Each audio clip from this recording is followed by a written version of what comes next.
Tapi lihat lagi, apa yang bisa Anda lakukan setelah kejadian itu.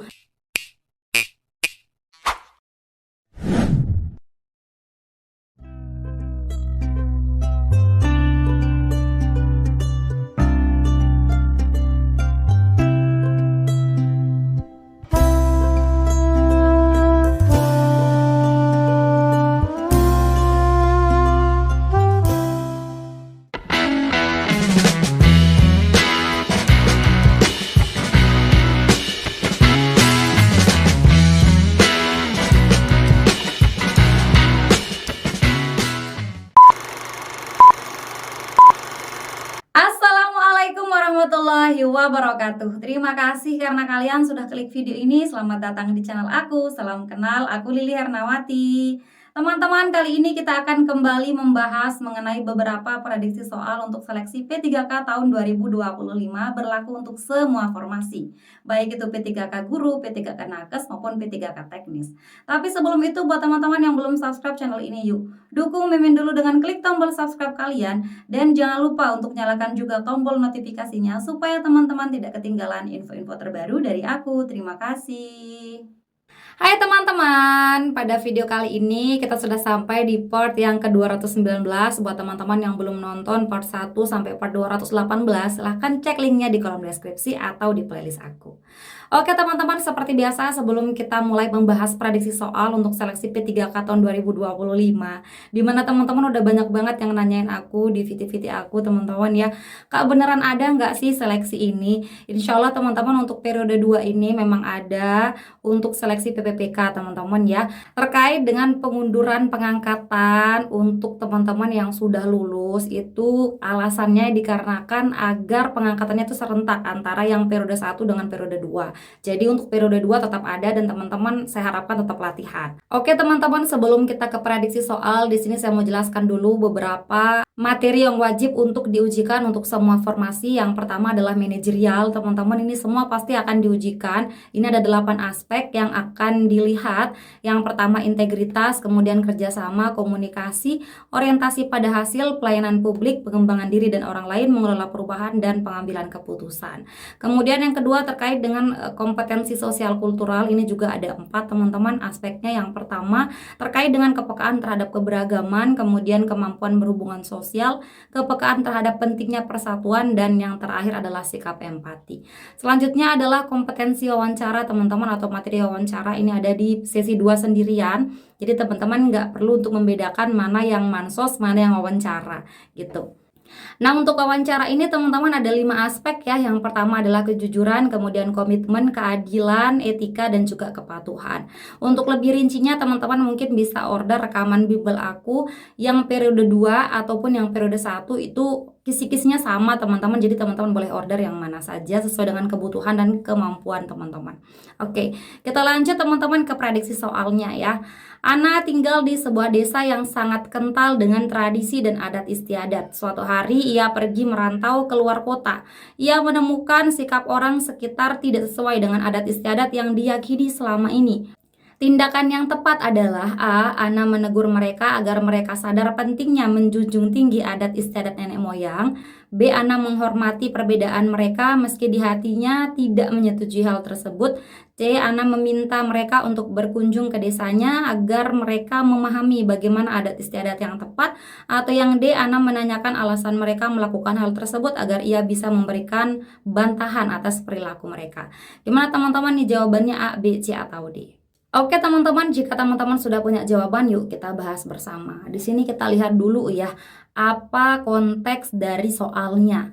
Nah, di sini kan dia punya adat istiadat yang kental gitu teman-teman ya, tapi dia bukan lagi ada di desanya si anak ini, tapi dia merantau ke luar kota. Tentunya dia menemukan perbedaan antara adat istiadat di desanya dengan di luar desanya atau di luar kota gitu teman-teman. Nah gimana sikap dia? Menegur mereka agar mereka sadar pentingnya menjunjung tinggi adat istiadat. B. Menghormati perbedaan mereka meski di hatinya tidak menyetujui, A atau B? Nah, di sini teman-teman lebih tepat adalah yang B. Kenapa Kak bukan yang A? Karena di sini konteks soalnya Ana yang keluar desa. Ana yang pergi keluar kota untuk merantau, bukan orang lain yang masuk ke wilayahnya Ana. Jadi Ana tidak bisa mencampur adukan antara adat istiadat dia di rumahnya dengan di luar kota tempat dia bekerja. Jadi tidak tepat untuk memberikan teguran kepada orang yang tidak paham dengan apa adat istiadat dia di sana gitu teman-teman ya. Jadi yang A ini kita eliminasi. C. Ana meminta mereka untuk berkunjung ke desanya agar mereka memahami bagaimana adat istiadat yang tepat. B atau C? Tentu yang B. Kenapa Kak bukan yang C? Karena boleh saja dia minta agar teman-temannya berkunjung ke desanya, tapi di sini alasan dia agar teman-temannya tahu adat istiadat yang tepat. Berarti menurut si Ana ini hanya adat istiadat dia yang tepat, sedangkan adat istiadat orang lain itu keliru. Nah, itu yang tidak tepat dilakukan. Makanya yang C ini kita bisa eliminasi. Kemudian yang D, Ana menanyakan alasan mereka. Bertanya alasannya. Kemudian agar ia bisa memberikan bantahan, katanya B atau D. Tentu di sini yang B ya, karena di sini kembali lagi bahwa Ana ini bukan lagi di desanya, dia sudah keluar kota, jadi dia sendiri yang harus bisa menyesuaikan diri dengan orang lain. Gitu teman-teman, dia bukan orang lain yang menyesuaikan diri dengan keadaan dia di desa. Gitu. Jadi yang B ini poin 4. Oke. Buat teman-teman yang tahu poin 321 boleh komentar dulu di kolom komentar. Oke, ini termasuk soal sosial kultural teman-teman ya. Jadi ini terkait dengan bagaimana kita hidup di masyarakat sekitar. Oke, kita lanjut lagi ke soal yang nomor 2. Sekolah anakmu menetapkan iuran 30.000 per bulan untuk seluruh siswa sepanjang tahun. Akan tetapi bulan ini kamu dan keluarga pulang kampung sehingga sebulan penuh anakmu tidak masuk sekolah. Bagaimana tanggapanmu? A. Saya meminta kebijakan agar anak saya tidak perlu membayar iuran bulan ini. B. Saya tetap memberikan iuran sesuai ketentuan yang berlaku. C. Saya akan membayar nanti saja di akhir tahun. Atau yang D. Saya membayar jika pihak sekolah memberikan tagihan. A, B, C, atau D? Nah, ini mungkin teman-teman banyak yang kejadian, apalagi teman-teman yang lagi pulang kampung ya. Bagaimana nih tindakan teman-teman kalau teman-teman di posisi ini? Kita lihat bahwa iurannya tetap per bulan sepanjang tahun teman-teman ya.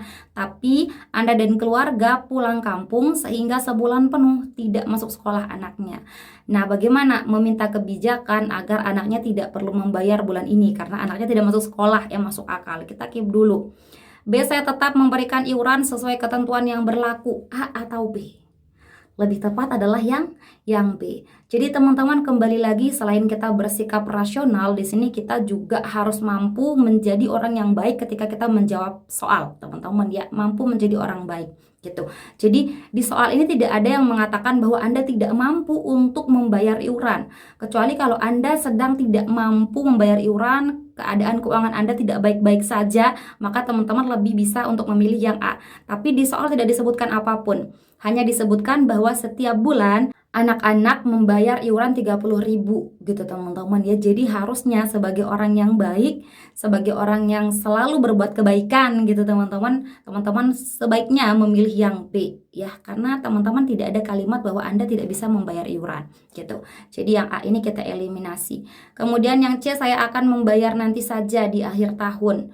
B atau C? Ya lebih tepat yang B teman-teman. Kalau ada yang tepat waktu, kenapa Anda memilih yang ngaret gitu teman-teman. Jadi yang C kita eliminasi.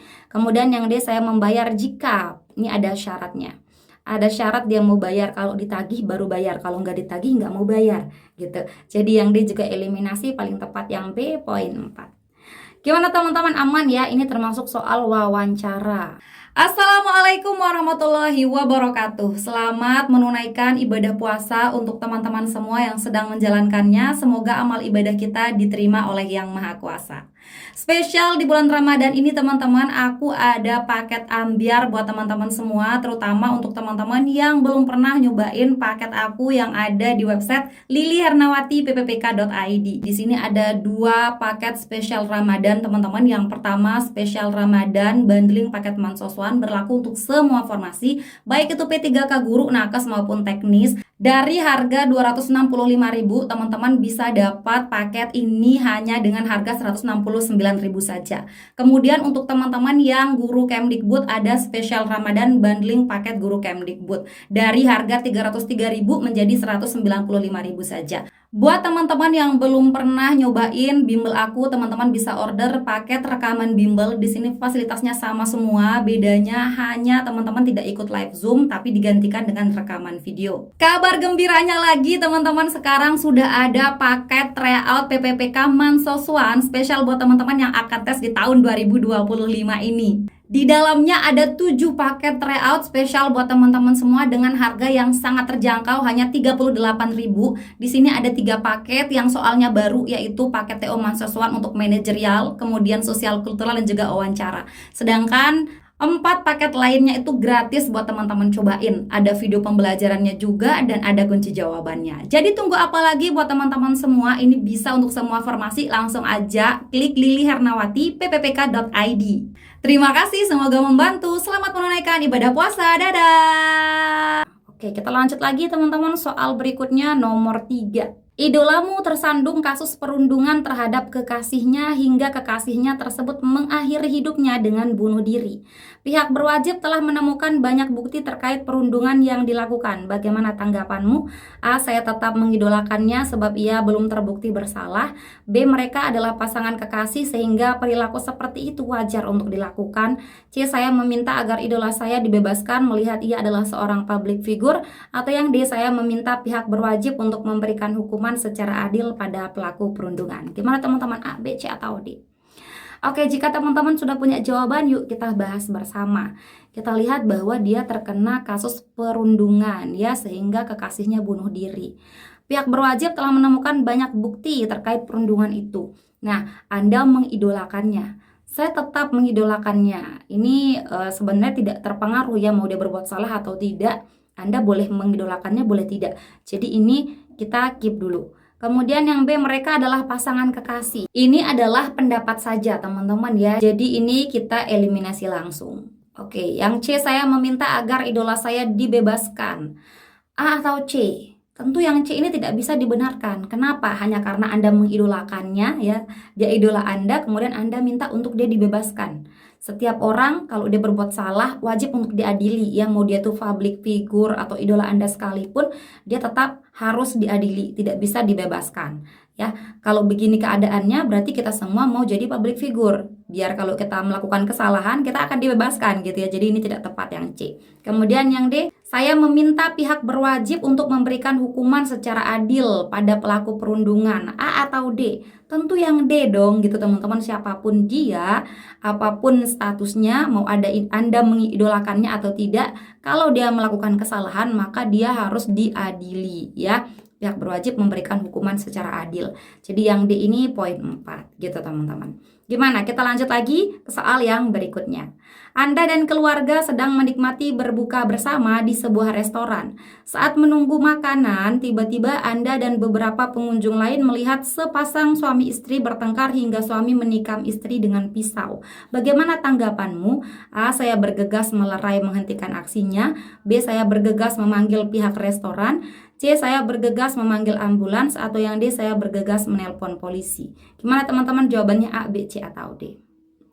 Oke, teman-teman dalam kasus ini perhatikan ya bahwa Anda sebagai saksi, Anda dan pengunjung lain, berarti banyak orang yang melihat kejadian tersebut, suami ini menikam istrinya dengan pisau. Ini berarti sudah tindakan kriminal teman-teman ya, tindakan kriminal. Oke, kriminal harusnya kita laporkan ke polisi. Tapi kita lihat lagi, dia kan sudah ditikam. Berarti mana yang lebih dibutuhkan lebih dulu? Polisi atau ambulans? Ambulans dulu. Tapi lihat lagi, apa yang bisa Anda lakukan setelah kejadian itu? Ini Anda banyak orang ngelihat proses kriminalitas gitu teman-teman ya. Seorang menikam, mana yang lebih dulu Anda lakukan? Apakah menelpon ambulans atau menelpon polisi? Bukan itu teman-teman, karena di sini ada opsi lain yang lebih tepat. Apa itu? Yang A, saya bergegas melerai dan menghentikan aksinya. Jadi aksinya dulu yang dihentikan, baru teman-teman memanggil ambulans atau polisi. Kalau teman-teman mendahulukan memanggil ambulans dan polisi, nanti kejadiannya akan lebih lama. Akibatnya bisa lebih fatal. Nih, kalau yang ini dulu akibatnya lebih fatal. Akibat lebih fatal karena banyak waktu yang terbuang. Jadi waktu banyak terbuang ya. Banyak terbuang. Yang paling efektif apa ketika kejadian sedang Anda lihat? Yang paling efektif tentu melerai dan menghentikan aksinya. Itu yang paling tepat. Jadi yang A ini yang memiliki poin 4. Gimana teman-teman? Coba teman-teman komen B, C, D ini poinnya berapa? Apakah 3? 3-nya di mana? 2 di mana? Dan 1 di mana?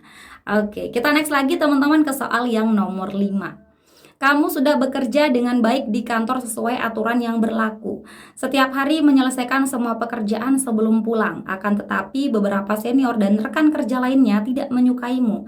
Mereka selalu mencari celah untuk memberikan komentar negatif tentangmu. Bagaimana tanggapanmu? A. Saya mengikuti keinginan mereka meski berat.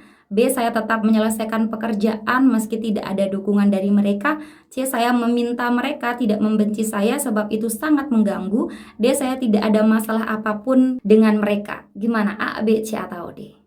Oke, jika teman-teman sudah punya jawaban, kita bahas bersama. Di sini kan Anda bekerja dengan baik, semua pekerjaan sudah dilakukan, tapi ada aja orang yang tidak suka padamu ya, tidak menyukaimu dan memberi komentar negatif.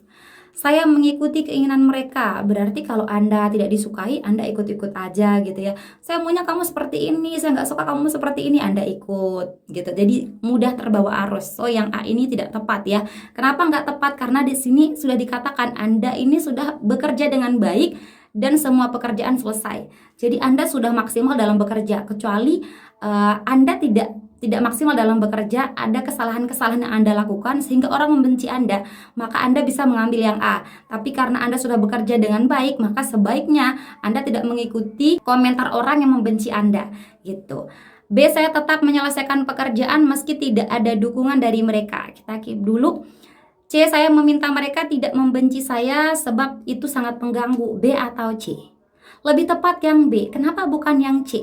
Kita boleh meminta mereka untuk tidak membenci kita, teman-teman, tapi di sini ada kalimat itu sangat mengganggu. Berarti Anda terpengaruh dengan situasi di sekitar Anda. Kalau ada orang yang membenci Anda terganggu. Kalau ada orang yang tidak senang, Anda terganggu, gitu. Di sini kita fokus untuk menyelesaikan pekerjaan dengan baik, itu saja teman-teman ya. Jangan terpengaruh dengan hal-hal di sekitar kita yang mungkin bisa membuat mood kita semakin berantakan atau pekerjaan kita semakin berantakan. Jadi yang C ini tidak tepat. Kemudian yang D, saya tidak ada masalah apapun dengan mereka. Ini tidak memberikan kejelasan apapun ya. Kalau Anda bilang nggak ada masalah, berarti ya udah gitu teman-teman. So yang D ini kurang tepat. Lebih baik teman-teman memilih fokus kepada menjawab terkait dengan pekerjaan ya. Saya tetap menyelesaikan pekerjaan meski tidak ada dukungan dari mereka, meski mereka tidak suka, meski mereka memberikan komentar negatif. Jadi Anda tetap bekerja dengan baik gitu. Jadi yang B ini poin paling tinggi. Oke teman-teman, untuk hari ini ada 5 soal. Terima kasih karena teman-teman sudah nonton video ini sampai akhir. Jangan lupa dukung aku dengan komen di kolom komentar terkait dengan video-video ini. Teman-teman masih salah nggak dari 5 soal ini? Teman-teman salahnya berapa? Komen di kolom komentar. Oke teman-teman, terima kasih. Semoga teman-teman semua sukses. Dadah! Oke teman-teman, sekian dulu video kita kali ini. Terima kasih untuk partisipasinya dan terima kasih juga karena teman-teman sudah menonton video ini sampai akhir. Jika menurut kalian video ini bermanfaat, jangan lupa dukung Mimin dengan klik like, komen, subscribe, dan nyalain juga tombol loncengnya. Dan jangan lupa untuk share video ini ke teman-teman kalian yang lain supaya manfaatnya tidak berhenti di kalian. Oke teman-teman, terima kasih. See you next time and bye-bye. Assalamualaikum warahmatullahi wabarakatuh.